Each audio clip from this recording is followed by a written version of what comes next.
So we started talking about, we're on the first rule. There's 8 rules. We're in the book called Qawa Muhimmah. Crucial, that means important rules. We're still in the first rule, and these are rules pertaining to blasphemy. So we covered what it means for something to be known in the religion by necessity. And what's the judgment of denying what is known in the religion by necessity?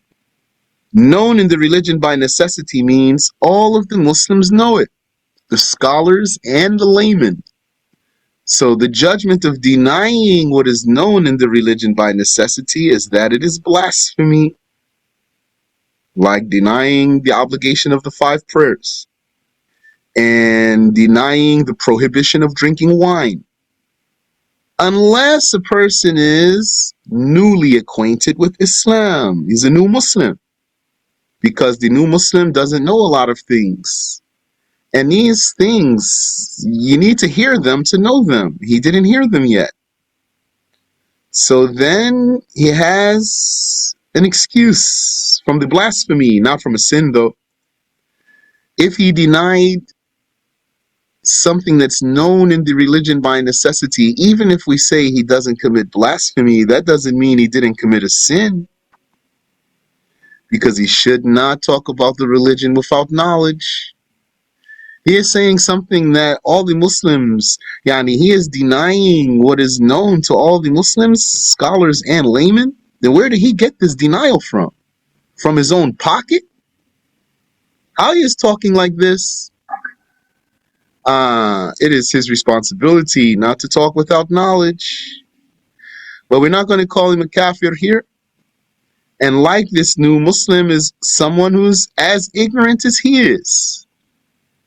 Someone who grew up far away from scholars, so that he didn't learn many things about the religion. Or even if we just say he just never learned, even if he didn't grow up far away from scholars. When we say he grew up far away from scholars, like he grew up on some mountaintop somewhere, or he grew up in some prairie somewhere far, this is to make it understandable. So it's not far-fetched. How could someone not know there's 5 prayers, etc.? How could someone not know that wine is haram? A Muslim, that is. Well, if he's new, then this is conceivable. And also, if he grew up far away, this is conceivable. Or maybe he was imprisoned, so he couldn't access any teacher. He became a Muslim and never could learn. This is conceivable. Or might be he just never learned, even if he grew up around Muslims in a Muslim society. Like his parents never taught him, and no one ever taught him, and he doesn't go to the masjid. So the knowledge of some case didn't reach him. I gave you an example of some person, and this is a real example too. The example I gave you is real, although I didn't tell you it was real life example. Some person who didn't know that there's a Fajr prayer. So he denies that there are 5 prayers. Or we can say it in another way. He doesn't believe that there are 5 prayers. Is he a kafir, this one? For believing only in 4 prayers? In his case, no. Because even though he grew up in a Muslim society, he never learned this. He never heard it. His parents didn't teach him, which that's haram. See what happens when you don't teach your children about religion? And they didn't bring anyone to teach him. And he didn't used to go to the masjid so that he would learn about that. He didn't, if he went to the masjid, he didn't learn about that. So that he grew up never knowing that there's a Fajr prayer. Then we're going to teach him and not deem him as a kafir. And we forbid him from his denial. We say to him, don't deny this. That's not permissible. And we talked about when even a new Muslim will not be excused. when he doesn't believe in Allah properly. Yani, he doesn't have a right belief in the attributes of Allah or the existence of Allah. He believes that Allah is like a creation or something like this. Or he doesn't believe in the prophets properly. He believes that a prophet could be a major sinner or a fool or a betrayer or like this. Then even if he's a new Muslim, even if he embraced Islam recently, that is, he said the Shahada recently, this belief will take him out of Islam, even if he just embraced Islam 1 minute ago or less than a minute ago. Or if he believes that a religion other than Islam is valid, then if he believes that a religion other than Islam is valid, then he's not a Muslim, even if he just said the Shahada a minute ago or less. Now that's as far as we got last time. Do you have any question before I continue? Okay, so let's continue. So this is where we are starting today, by where the author says here, the fundamentals, that means the basics. The basics of the religion are of two divisions, or two categories. A division that anyone who contradicts it, even if he were ignorant that it came in the religion, his faith in Allah or in the messenger of Allah would be invalid. Very important word here, anyone, new Muslim or not, like not exalting Allah from comparison, or not exalting the prophets from lowness and vileness. So anyone who denies any fundamental, any basic in this category, if he denies it by his heart or his tongue, then he indeed blasphemes. That's clear. This is really, we already said so far. Whether he were newly acquainted with Islam or not, yes, raised among Muslims or not, a misconstruer, that means someone who has misunderstanding, he misunderstands some evidence or not. Okay, that's clear.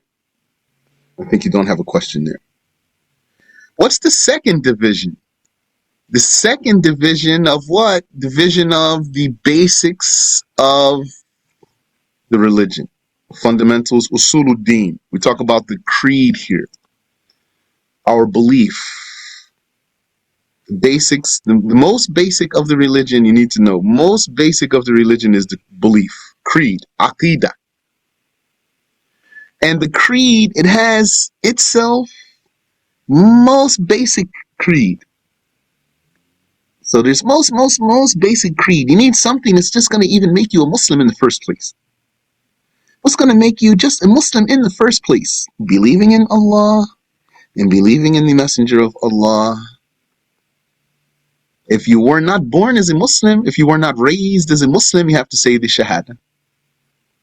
If you were raised as a Muslim, you don't have to say the Shahada to be a Muslim, but you still have to believe in Allah and His messenger. If you were not raised as a Muslim, you have to say the Shahada to be a Muslim and believe in Allah and His messenger. So someone who was raised as a Muslim, born as a Muslim, then when he reaches puberty, if he reaches puberty believing in Allah and His messenger properly, then he's still a Muslim without saying the Shahada.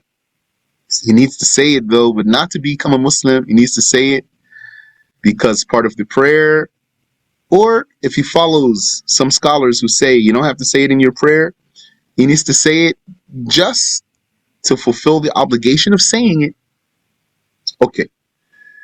Then there's, on top of those most basic beliefs, there's more beliefs.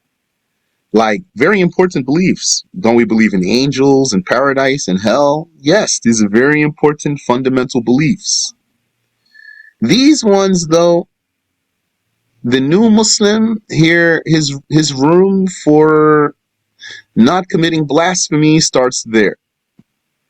Not with the right belief in Allah and right belief about the prophets, and that Islam is the right religion, this one no one can get out of. No one can get away from it. No one is excused, yani, for not having that. But then above that, there's still some important beliefs. But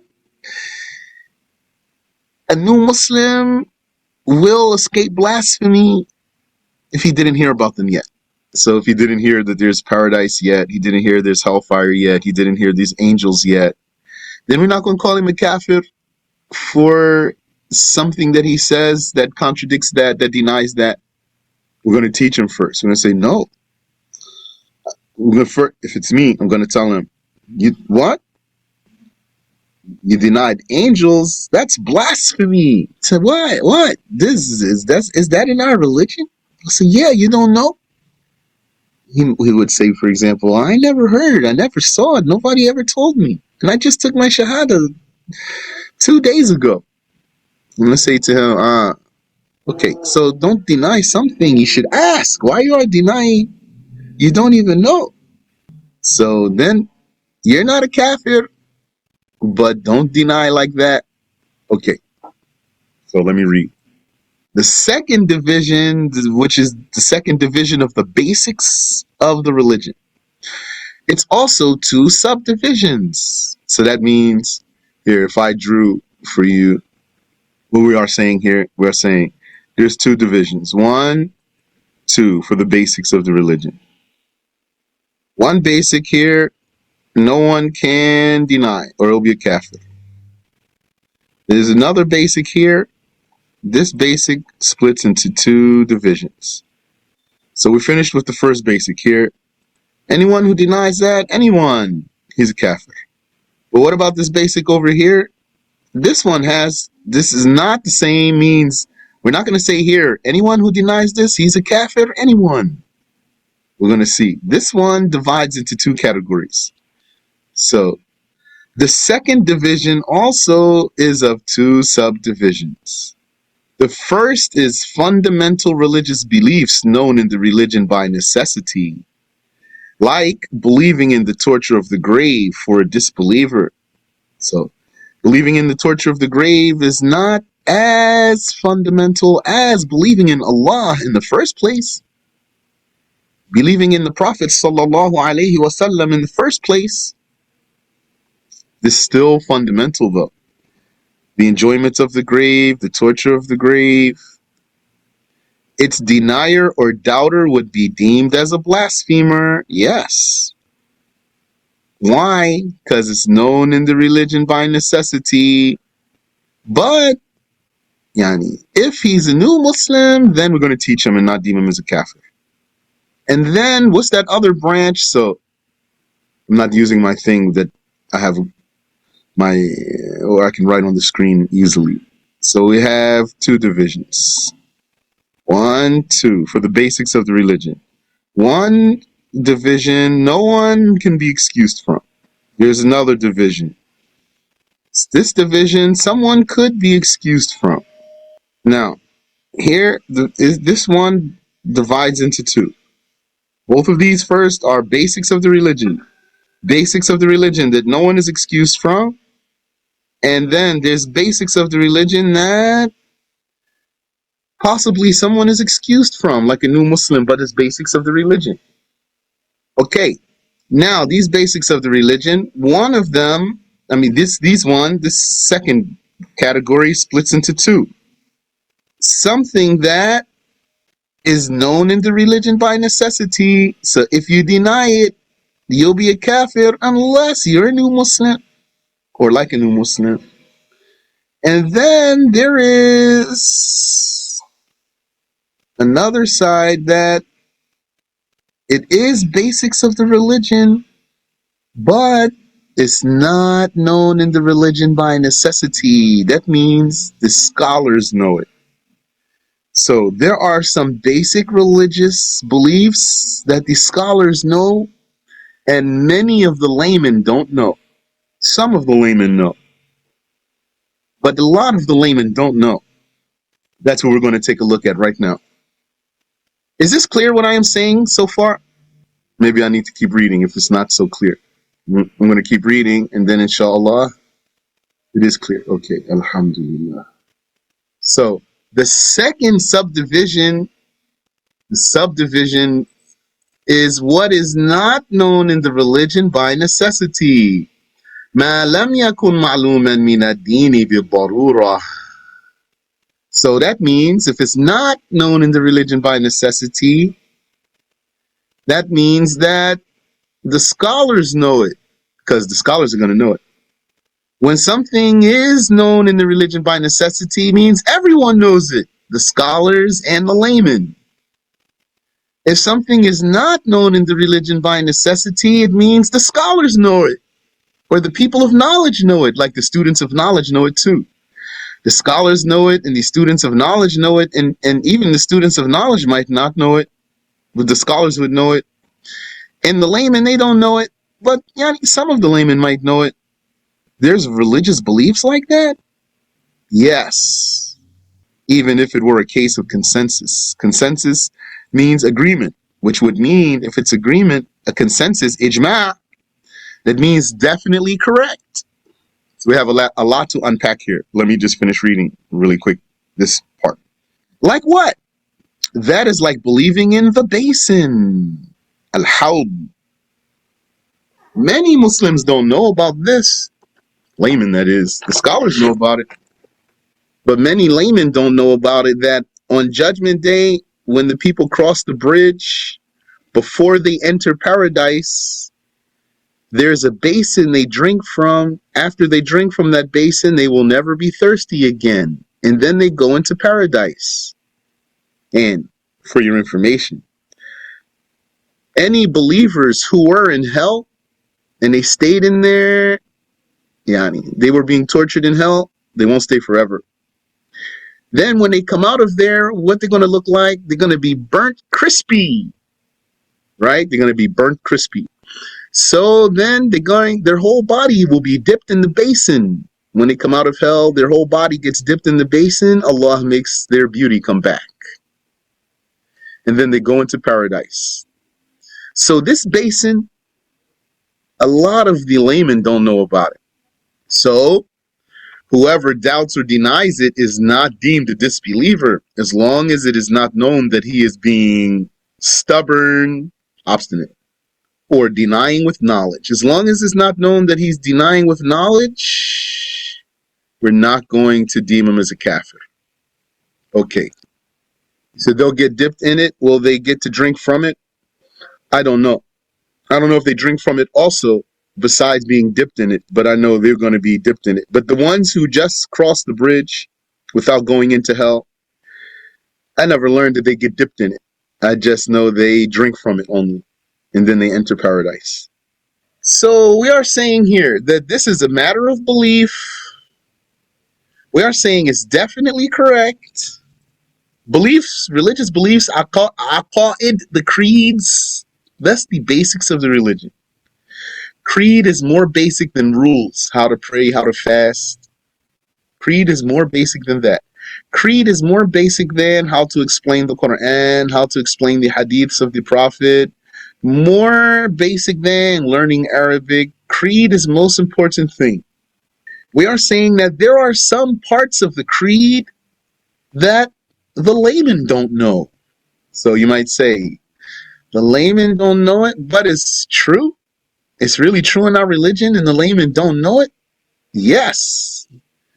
It's really true. So that means something is in our beliefs. We have beliefs we're supposed to believe in, and somebody might deny that and not be a kafir? Correct. And what's the difference between, you might say, what's the difference between this one and the other one? Where if someone denies it, we're not going to call him a kafir. The answer is that the other one, when we're not going to call him a kafir, is because he's a new Muslim. But this one, when we're not going to call him a kafir, it's not a condition that he's a new Muslim. Why it's not a condition he's a new Muslim? Because this is something that many Muslims don't know. Even the ones who are not new Muslims, they don't know. In the case when we excuse the new Muslim, because that's something that all the Muslims know. And the new Muslim is the one that he's going to be the one who doesn't know. So that's why we're going to excuse him.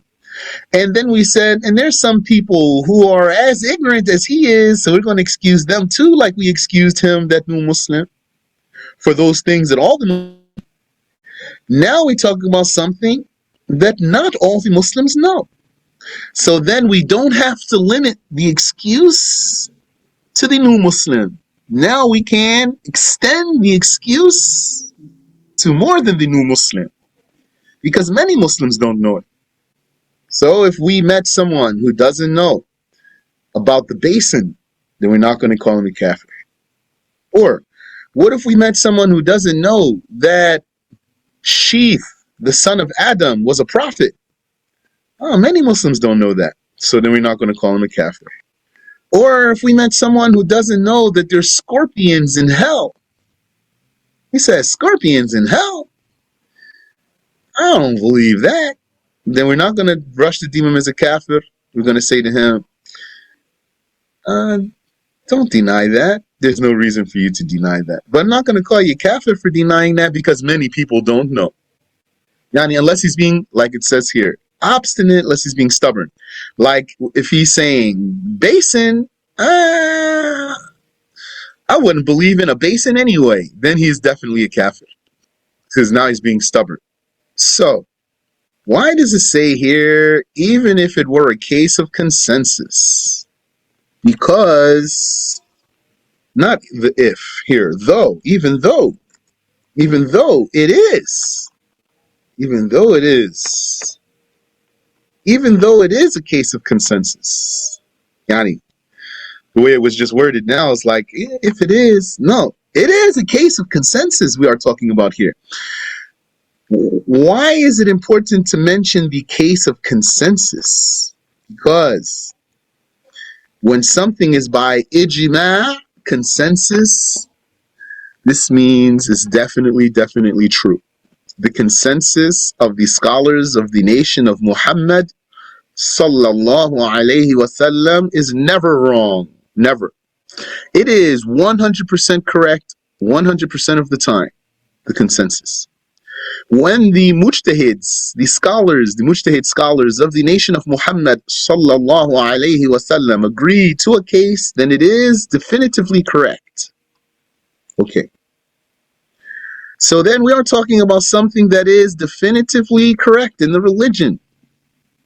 Then someone's going to turn around and deny it? How could someone deny something in the religion that is definitively correct without being a kafir? Because, one, we're going to look and see if it's known in the religion by necessity or not. So if it's known in the religion by necessity, then denying it is blasphemy, unless you're a new Muslim or like a new Muslim. But even then, if it's something that's most basic beliefs, then you still won't be excused. Believing in Allah and believing in His Messenger. How can someone be a Muslim? He doesn't believe in Allah or His Messenger. It's in the Shahada. La ilaha illallah Muhammadur Rasulullah. What's more basic than that? If any of that's missing, you're not Muslim no matter what. So that has to be there. No one is God but Allah. Muhammad is the Messenger of Allah. Then on top of that, there are things very important. Believing in angels, paradise, hell, believing that there's 5 prayers that are obligatory, believing that wine is forbidden. But if someone's a new Muslim and he denies it, then we're going to teach him. Then the next step is a case, it is still consensus, still correct, but not known in the religion by necessity. So a lot of Muslims, laymen, they don't know it. So then we're not going to deem the person as a kafir, even if it's a matter of the basic beliefs. As long as he's not being stubborn in his denial, and as long as he's not denying it while he knows. So all of the religious rules, this includes something being obligatory. If you do it, you deserve reward. If you don't do it, you deserve to be punished. obligatory. Or sanctioned. Sanctioned means it's made part of the religion. It's made to be part of the religion, even if the scholars differ about it. Like circumcision. Is circumcision obligatory? You know circumcision, when you clip the skin from the man. So is circumcision obligatory? Not according to all the scholars. So what is it's not obligatory? Sunnah? According to some scholars, it's sunnah. According to some scholars, it's obligatory. So they don't agree about circumcision? In a way they do, though. How? In which way do they agree about circumcision? They agree that it's part of the religion, sanctioned. And they don't. It's not that they say, some of them say there is circumcision and some of them say there's no circumcision. No. That's not their difference there. They all say there is circumcision, so there's an agreement there. But then they differed past there. Is it obligatory or is only recommended? Then you're not going to blaspheme if you say obligatory or recommended, but you will blaspheme if you say it's not part of the religion, or if it's something that should be avoided, or if it's something that's haram, or something that's indifferent. Whether you do it or you don't do it is the same. All of these rules are known by the religion, not the intellect. According to Ahlul Sunnah, according to the people of the prophetic way, we know all of this not by our minds, we know it by the religion. And all of those are two categories.